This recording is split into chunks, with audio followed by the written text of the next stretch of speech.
Incident से पहले एक बार विशाल से लड़ाई हुई थी, जब आपने बोला कि ये विशाल नहीं, ये तो विशाली है, बिग बॉस इसके लिए चूड़ियां बिंदी भिजवा दो। आपकी खुद 2 वाइफ हैं, आपकी बेटी है, आपने उस टाइम एक लड़की होना एक गाली की तरह यूज करा कि हम जिस थाली में खाते उसमें छेद नहीं करते, फलाना ढिमाका। विशाल को आपने बहुत कुछ कहा जी। मगर नैतिकता का पाठ आप ना ही पढ़ाएं तो बेहतर है। एक बीवी के रहते हुए आप उस बीवी की बहन जैसे दोस्त को उसने बुलाया, आपने उससे शादी कर ली, आप जवाब दे चुके हैं। पर सिर्फ ये शब्द मैं आपको बताना चाहती थी, आप कितने भी मीठे शब्द बोल दे, ये गलत है कि आपने एक बीवी के रहते हुए दूसरी लड़की से शादी करके आप जस्टिफाई करते हैं उसको, बार बार जस्टिफाई करते हैं कि सही है मैंने रखा, मैंने ये नहीं किया, ये गलत है। आपको इस घर में ये कहते सुना गया कि सना, नेजी और लवकेश इस घर में अपने डूबते करियर को संवारने आए हैं। जी बिल्कुल बिल्कुल। तो आप इस घर में क्या करने आए हैं? बिग बॉस OTT 3 आजकल चर्चा का विषय बना हुआ है, जिसमें आए दिन कोई ना कोई नई चीज देखने को मिलती ही है। ऐसे में अरमान मलिक और उनकी पत्नी कृतिका मलिक और पायल मलिक भी चर्चा का विषय बने ही रहते हैं। पायल मलिक तो काफी समय पहले ही शो से बाहर निकल चुकी हैं, लेकिन कृतिका अभी भी अपने पति अरमान के साथ शो में बनी हुई है। ऐसे में इन दोनों को लेकर कई तरह की कंट्रोवर्सीज भी सामने आई, जिसमें विशाल का हाथ भी था। विशाल ने कृतिका को खूबसूरत कहा, जिसके बाद कृतिका ऑफेंड होने के बाद इसके खिलाफ आवाज भी उठाई, जिसके बाद उनके पति अरमान ने विशाल को एक थप्पड़ भी जड़ दिया, जिसके बाद कंट्रोवर्सी और भी ज्यादा बढ़ गई थी। लेकिन अब विशाल भी घर से बाहर निकल चुके हैं, लेकिन ये दोनों कपल्स अभी भी घर के अंदर मौजूद हैं, जो हाल ही में मीडिया राउंड से भी गुजरे थे। मीडिया द्वारा इनसे काफी तीखे सवाल पूछे गए, जिनका जवाब ये दोनों कपल्स देते हुए नजर आए। इस वीडियो के माध्यम से हम आपको उन तीखे सवालों के जवाब दिखाने वाले हैं जो अरमान मलिक और कृतिका मलिक ने दिए थे। पूछना चाहूंगी, क्या ये घर में आप अरमान की केयर टेकर बन के आई है, क्योंकि आप कभी खुद के मुद्दों पे भी स्टैंड अप फ्रंट होके नहीं लेती है? तो देखो, जब मेरा मुद्दा होता है तो मुझे लगता है मैं ज़रूर बोलती हूँ। शिवानी के साथ मेरा जो मुद्दा हुआ था वो जो हाइजीन वाली बात पे, और चाहे वो ये जो संचालक वाली बात पे, फिर मेरी सना मकबूल से भी एक बार कोई बात हुई थी तब। तो क्या होता है कि अरमान जी और मैं एक हस्बैंड वाइफ है, शो में है, तो जब भी मेरी किसी से बात होती है ना, तो ऑब्वियसली ना एक ये अंदर से आता है कि हस्बैंड आपको आकर आपकी साइड लेते हैं। तो इस जगह पे ये होता है कि जब भी मेरी किसी से बातचीत चल रही हो तो अरमान जी आके साइड लेते हैं, अरमान जी की अगर बातचीत चल रही थी मैं आके साइड लेती। तो ऐसा नहीं है मैं अपने मुद्दों पे स्टैंड नहीं लेती। मेरा जो मुद्दा होता है, मैं काफ़ी ज़्यादा सक्षम हूँ कि इस घर में कि मैं अपने मुद्दों के लिए खुद से लड़ सकती हूँ, और मैंने अपने मुद्दों के लिए लड़ाई भी की है। और बात रही केयर टेकिंग की, तो भाई एक सुबह की कॉफ़ी ज़रूर मैं पीता हूँ इनके हाथ की। जैसे हमारे विशाल भाई इनको पिलाते थे, ये उनको पिलाते थे, मैं कपल भी बोलता था उनको। तो मुझे लग रहा है कि इस घर में अगर एक दूसरे की केयर अगर हम कर रहे हैं, मैं रणवीर भाई की करता हूँ, वो मेरी करते हैं, साईं करता है, तो मुझे लग रहा है एक दूसरे का यहाँ पे साथ देना कोई गलत बात नहीं। इंसिडेंट से पहले एक बार विशाल से लड़ाई हुई थी, जब आपने बोला कि ये विशाल नहीं, ये तो विशाली है, बिग बॉस इसके लिए चूड़ियां बिंदी भिजवा दो। आपकी खुद 2 वाइफ हैं, आपकी बेटी है, आपने उस टाइम एक लड़की होना एक गाली की तरह यूज करा। क्या आपको लगता है चूड़ी पहनना, बिंदी लगाना ये कमजोरी की निशानी है? पहली बात तो आप इस पे क्या कहना चाहते हैं? मैं बता देता हूँ। पहली बात तो क्या है ना कि हम किसी को उसको बोल रहे हैं जो वो हरकतें कर रहा है, लड़कियों वाली हरकतें कर रहा है, यहाँ की वहाँ, वहाँ की यहाँ, वहाँ की यहाँ। उसके बाद वो किचन में मेरा, वो लड़कियों वाली हरकतें क्या होती हैं? जो भी चुगली वाली कर रहा था उसके लिए बोल रहा था, और उसके बाद कोई नहीं, फिर मैं भी कर रहा था, मैं तो सामने कर रहा था, मैं पीठ पीछे नहीं करता। मेरी ये क्वालिटी है कि मैं सामने बोल देता हूँ, और उसके बाद अगर कोई इधर उधर है तो उसके किसी फ्रेंड को बोलता हूँ कि जाके उसके बोल दे भाई जाके। के लिए प्रपोज करता है तब आप इनसिक्योर नहीं होती हैं, और एक लड़का आपको सुंदर बुलाता है तो आप अनसेफ फील करने लगती हैं, और आप इस कमेंट पर जाकर थप्पड़ मार देते हो, और आप खुद सना सुल्तान को हाइट शेम करते हो, बॉडी शेम करते हो, फेस शेम करते हो। उसने भी एक सिंगम शॉट बजा दिया होता तो क्या करते आप? शायद आपने मैं बता देता हूँ, शायद आपने ध्यान से नहीं सुना था।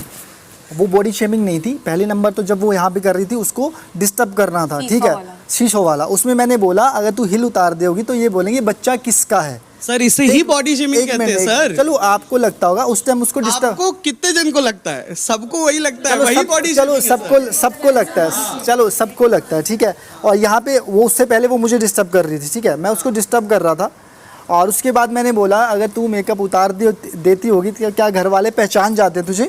हाँ, ये बोला था। फेस शेमिंग में आता है सर मुझे, चलो उसके लिए मैं माफ़ी चाहता हूँ। मैंने ये बात उसको भी बोली थी, अंदर भी बोली थी। हाँ, लेकिन आपने सुल्तान से उस वक्त माफ़ी नहीं मांगी? नहीं, अंदर जब मेरे सामने आई थी और बात। अगर वो थप्पड़ मार देती तो क्या जस्टिफाई होता ही है? कर लेते सर, और कृतिका जी आप बताइए, आप अनसेफ फील हो गई थी एक सुंदर कह देने से? सर वो सर सुंदर एक नहीं। सेकंड सर, बात क्या हुई थी जब पायल शो पे आई थी, सेकंड वीकेंड का वार था जब अनिल सर ने बुलाया था, तो जिस तरह से वो वाक्य मेरे सामने आया कि विशाल ने जो भी मेरे बारे में बोला ना, वो बहुत ही वियर्ड चीज़ थी। ठीक है, वो अचानक से वो जो चीज़ आई कि मेरे बारे में वो लवकेश को बोल रहा, लवकेश ने जब एक्सेप्ट किया, क्योंकि लवकेश था वो सुनने वाला, जो इंसान सुनने वाला है वही बता सकता है कि उसके साथ वाला सही है या गलत है। तो जब लवकेश ने बताया कि विशाल गलत था, तो मेरे दिमाग में विशाल के लिए जो पिक्चर थी कि मेरे यहाँ पे सब दोस्त है, सब फ्रेंड है, सब भाई है, वो एक चीज़ चेंज हो गई थी। तो बस वो चीज़ के बाद मेरे दिमाग में यही था कि मेरे जब तक इस शो में विशाल है मैं उससे बात नहीं करूँगी। और उससे पहले तो सब कुछ सही था, पर जब मेरे को इसने बताया कि ये चीज़ गलत थी,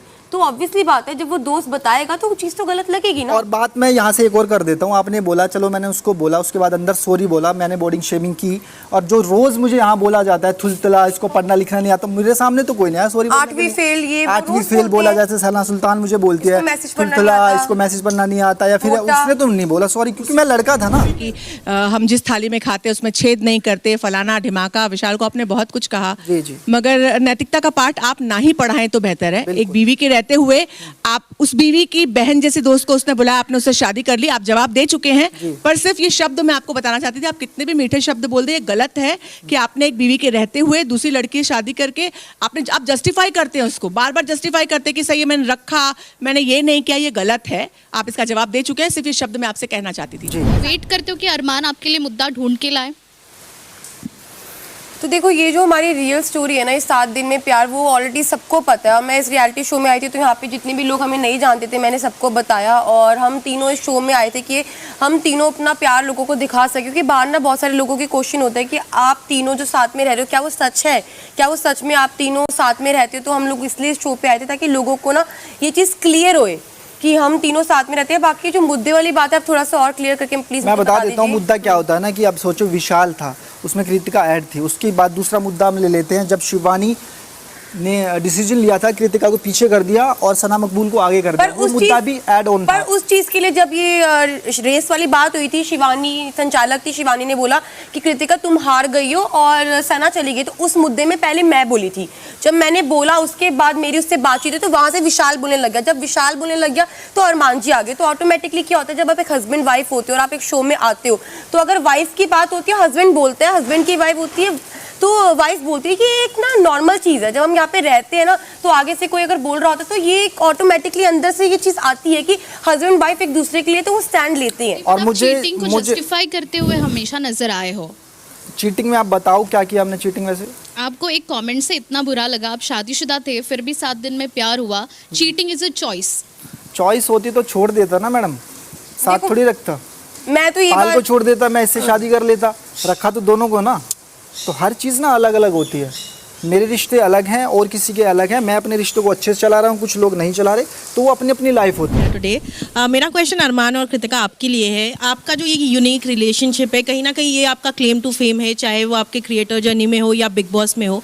पर कहीं ना कहीं लगता है कि ये आप लोग सिर्फ सेंशलाइज करने के लिए करते हो, क्योंकि पायल अब जाकर ये वीडियो बना रही है कि वो आपको डिवोर्स देना चाहती है और कृतिका ने उनके इनोसेंस का फ़ायदा उठाया है। तो आपको लगता है ये सिर्फ आईबॉल्स के लिए आपका ये रिलेशनशिप, रियल में आप तीनों इतने स्ट्रांग नहीं है जितना आप पोर्ट्रे करते हैं? तो मुझे लगता है इससे अच्छा तो ना मुझे भगवान के पास जाना पड़ेगा। बिग बॉस रियलिटी शो है, यहाँ पर आप कुछ भी नकली नहीं कर सकते। इतने कैमरा है यहाँ पे, मेरा गुस्सा निकलता है, मेरी गालियाँ निकलती है, मेरा धक्का निकलता है, हर चीज़ निकलती है, तो आप ये चीज़ नकली कैसे कर सकते हो? तो मुझे लग रहा है जो आपका सवाल है ना, आप इस पर थोड़ा सा सोचें, क्योंकि बिग बॉस एक रियलिटी शो है, यहाँ पे कुछ भी नकली नहीं है। इससे ज़्यादा तो मैं कुछ प्रूफ दे ही नहीं सकता, बस ये बोलना चाहूँगा। मैं कह रही हूँ आपका रिश्ता सिर्फ ये आईबॉल्स के लिए, ये ऐसा कुछ तिगड़ा नहीं वाला है, नहीं, ये बिल्कुल रियलिटी का रिश्ता है, इसमें कोई भी चीटिंग नहीं है और कोई भी आईबॉल नहीं है। और आपको लगता है ये एक पॉलीगमस रिलेशनशिप, एक इलीगल रिलेशनशिप, एक नेशनल टीवी पे आप लोग जो प्रमोट कर रहे हैं, ये सही है? मैं कहना चाहूँगा, देखो क्या कि मैंने तो दुनिया के सामने रख दिया, पर कुछ लोग ऐसे हैं जो अपनी वाइफ को घर रख के बाहर रिलेशनशिप चल रहा होता है, उसके बाद घर आते हैं वाइफ को पीटते हैं, बहुत सारी ऐसी चीज़ें करते हैं जो दुनिया को पता भी नहीं है।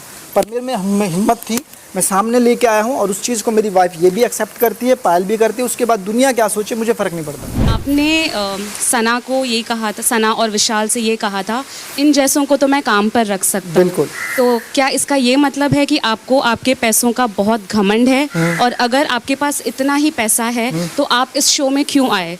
और पॉपुलैरिटी तो आपकी वैसे भी आपके व्लॉग्स के थ्रू है, तो आपका मेन एम यहाँ पर आने का क्या था और इन जैसों का मतलब क्या है? मैं बता देता हूँ आपको। पहली बात तो मैं यहाँ पैसों के लिए नहीं आया हूँ। दूसरी बात, कोई बहस हुई थी, विशाल से भी मेरी हुई थी, ये भी साथ में थे। इन्होंने मुझे यहाँ पे खड़ा मतलब एक ऐड था, कुछ ऐड था, तो इसने उस दिन इतना ज़्यादा बोल दिया था कि मतलब इंसान सुन नहीं सकता। इसने बोला मुझे जानवर बोला, सांड बोला, फिर इसने बोला औरत है, ये वो चीज़ें हैं। तो गुस्से में ना इंसान कुछ भी बोल सकता है, और ये बात मैंने बोली थी कि इन जैसों को मैं काम पे रख सकता हूँ, और फिलहाल भी रख सकता हूँ, बाहर जाके भी रख सकता हूँ। तो ये बात बिल्कुल सच है। आपको इस घर में ये कहते सुना गया कि सना, नेजी और लवकेश इस घर में अपने डूबते करियर को संवारने आए हैं। जी बिल्कुल बिल्कुल। तो आप इस घर में क्या करने आए हैं? सर और दूसरा सवाल ये है कि आपने हमेशा लवकेश को ये कहा है कि वो एल्विश की पूंछ पकड़कर यहाँ तक पहुंचे हैं। तो मेरा सवाल ये भी रहेगा कि कृतिका और पायल किसका पूंछ पकड़कर यहाँ तक आई थी? देखो, कृतिका और पायल ये तो हम फैमिली हैं, और अगर बात की जाए फैमिली में कोई किसी की पूंछ पकड़ के यहाँ तक नहीं आता। फैमिली फैमिली होती है। बात रही लवकेश को ले लेते, भाई जैसा ही है फिर। कोई बात नहीं, मैं बता देता हूँ, पूरी बात सुन लो। क्या है ना कि अगर लवकेश का नाम लिया जाता है तो पहले एल्विश का लिया जाता है, उसके बाद लवकेश का दिया जाता है। बात रही सना की, तो सना को मैंने कहीं नहीं देखा आज तक। तो मैं यही बोलना चाहता हूँ कि वो अपना डूबता हुआ कैरियर यहाँ पे ठीक करने आया, और यहाँ भी डुबा दिया उसने। जो उसका माहौल है घर को देख के, तो लोगों की नज़रों में वो भी डूबा ही हुआ है, चाहे वो नेजी भी हो चाहे फिर